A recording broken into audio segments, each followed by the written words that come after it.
Katie. Like, what a cute gal she is. Then I got to know her. We did growth groups together and connected, and now she's serving in the youth group now, which is a perfect spot for her because she's spunky and fun, but seriously, one of the kindest people I have ever known in my entire life. And actually, she does this whole thing on kindness, which is kind of fun. She might mention it, I'm not sure. But I absolutely love her, so will you welcome Katie Ridgway?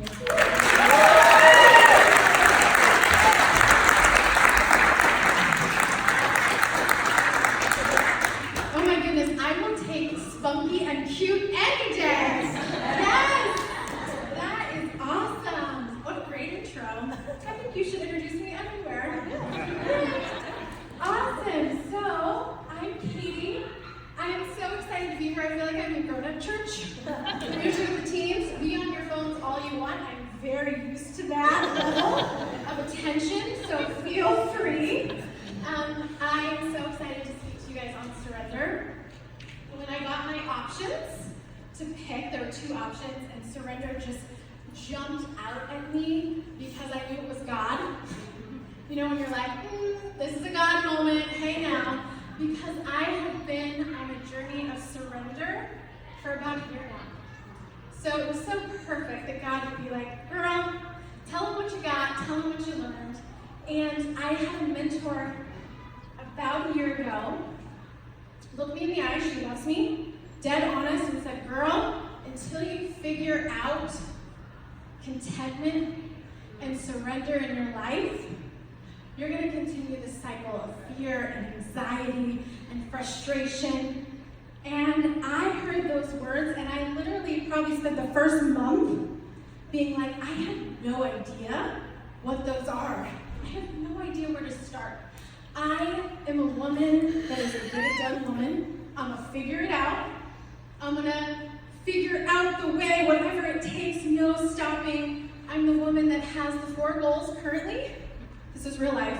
And I'm already planning my next 4 goals, what those are. So when she said surrender and contentment, I was like, I don't get that. I really don't get that. And so it was perfect, because that's how God works. He's like, okay, you don't get it, figure it out. You've got a year, go. So I've been on this journey of defining surrender for myself, and it's been amazing. And I'm excited to share it with you guys. But of course, this topic led me to go to the interwebs, to the Facebook, which I found out I just mastered Facebook, and my teens were like, what? Nobody's on Facebook anymore. I'm like, what? I just nailed Facebook. Like, bummer. I'm like 3 social medias behind, which is awesome. So I went to the Facebook, and I asked the people in my life what they thought surrender to be. And just gathering, okay, what does the world see surrender as? So I got some amazing answers because I have smart friends, thank goodness. And they came up with having faith in what will be, trusting myself in something outside of myself. This idea of having faith and knowing who you're surrendering to is a good start. They had trusting that my best efforts in this moment is enough. Whenever I hear that, I'm like, oh, yes, it's good. It's going to be good. They had a choice to not resist the truth of what is. And I wrote the word cease resistance. And every time I say that, I'm like, oh, yeah, you got to let it go. They noted choosing to let go of the expectations that a situation or event should look a certain way. And I think about how many times I've prayed that I'm like, no, God, I'm all yours, I promise. As long as it looks like A, B, C, D, it's this color, it's this shape, and this size. And if it doesn't look that way, I'm like, return it. Go back to the prayer room. Nope, that's not it. So this idea of releasing those expectations and just letting what is be. And my favorite was from this great man, and he's so honest. He said, surrender's a process. And I love the way he walked through this, because I think in my journey, I thought that surrender would be like this magical state that I would be in all the time, like, oh, I'm just gonna carry surrender with me, and it's gonna be magical. And I didn't find that, and I think that that person is on mountaintop somewhere with no humans around, because God gives us daily things to surrender to. People, places, things to go, okay, this one's yours, this one's yours. And so learning that surrender is a process. Depending on what it is, I may have to turn it over 1,000 times. And I'm going to run into surrender every day and get an opportunity to walk through the process. So his honesty, this is what he said, which I love. First he said, I need to recognize there's something to surrender to.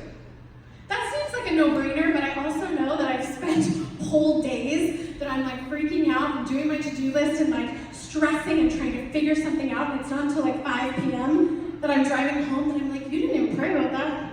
Like, you know that there's a God that moves mountains, who does miracles, and you thought that you could rule that today? So this idea that sometimes it's just looking in the mirror and going, oh yeah, like this is something that I get to surrender, and that's where I get to start.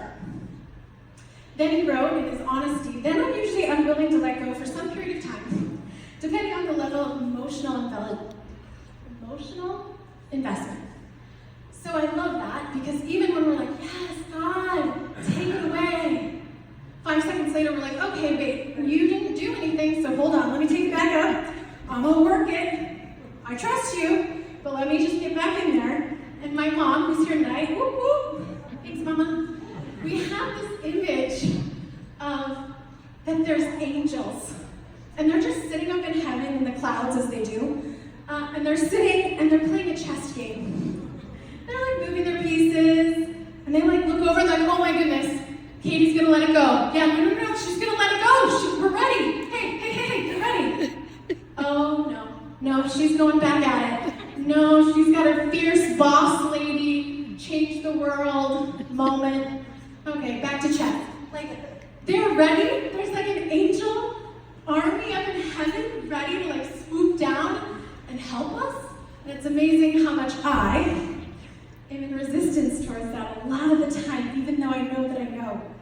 So then I love, again, he says, after I've exhausted every possible way to fix it and figure it out, then I give it to God. After all of that, and I think this is what my mentor was referring to, she's like, you're exhausted. You're exhausted.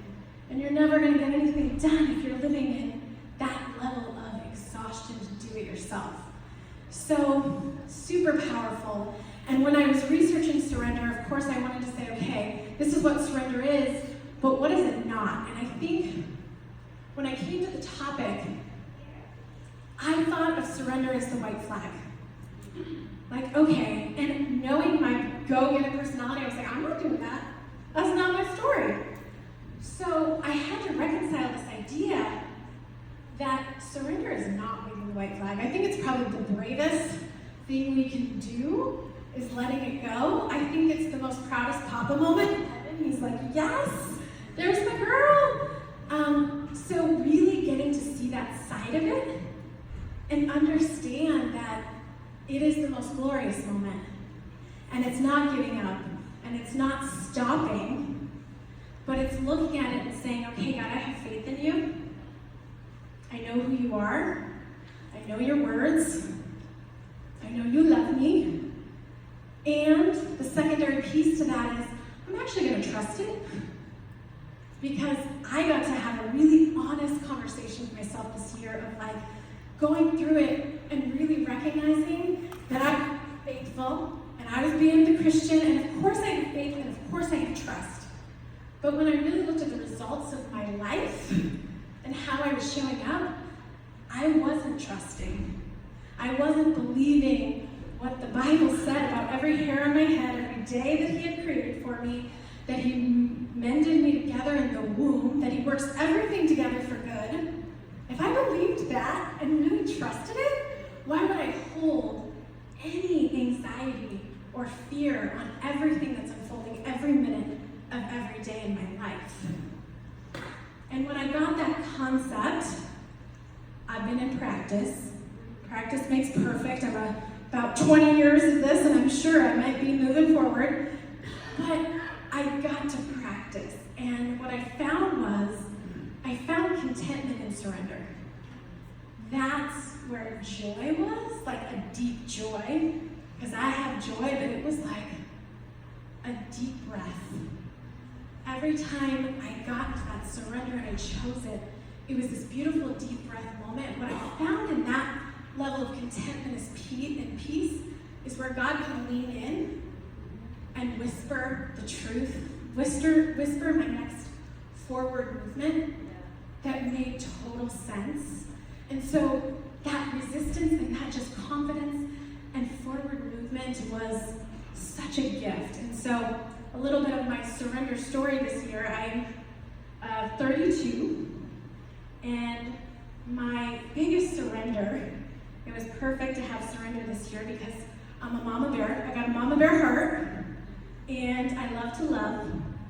And so I have been in the struggle of picking it up, putting it down, my marriage and my future family and what that's going to look like. And if you would have asked me at 30, I was having my moment of like, I'm 30, okay, God, I get it. You wanted me to ground myself and figure out who I was, and now he's coming, like perfect, like totally. About 6 months in, I'm like, where he at? Where's my man? I don't see him. And then we went into the wrestle. So I am definitely, that's my biggest opportunity around surrender, is picking that up and trying to figure it out, and then setting it down and saying, wait, God, like, your plan for me is good, and I'm going to make a conscious choice to trust that you know way better than I could ever know what it looks like. And so it's been an awesome journey, and I just want to share this quote, and I have some homework. You're welcome. But this quote that says from Martin Luther King Jr., he says, in a real sense, faith is total surrender to God. And I love that because that's what I found. It's when I'm in total surrender to everything that is, that God meets me like no kidding in my life. And so I've got some homework or an opportunity. That's the nice way of saying homework. This little quarter sheet for you. And I wanted you guys to have an opportunity to take something away and think about this topic. So it has faith plus trust equals surrender, but there's some special check boxes on there. Because my challenge to you this week is spend a day, spend some time this week asking yourself and being with God in, okay, do I know who you are? Do I know who I'm surrendering to? What's the word say? And then really ask yourself, okay, if I know that, am I really choosing to trust you and believe that with all of my being? And then looking at the next step, there's these 3 blank lines, and my encouragement is, okay, if all that's true and you check those boxes, then what is it that you get to give to him? Is it your marriage? Is it your future family? Is it your job? Is it your school? Whatever that is for you, that you get to lay it. And I put some really great Bible quote on there with you guys, prayer that you can pray out to God. Knocking things over. Pray it out to God and just be with him. And I just encourage you guys to spend some time doing that, because I think it's really easy to say, yes, I'm surrendered, and really be still fighting the good fight. So that's my encouragement to all of you tonight in my journey of surrender. Thank you guys, and I'm going to pray us out if you'll bow your heads. God, we just know that you are almighty, that you are the one that loves us so deeply, and you know our story, you know where we've been, you know where we're going, and you know what it is that's on our heart tonight that we just get to say it's yours. I don't know how, I don't know what, I don't know the next step, but it's yours and you do. And so God, I just ask you into our hearts tonight and just be in that perfect peace and contentment that we are perfectly made and right where we need to be tonight. In your name, amen.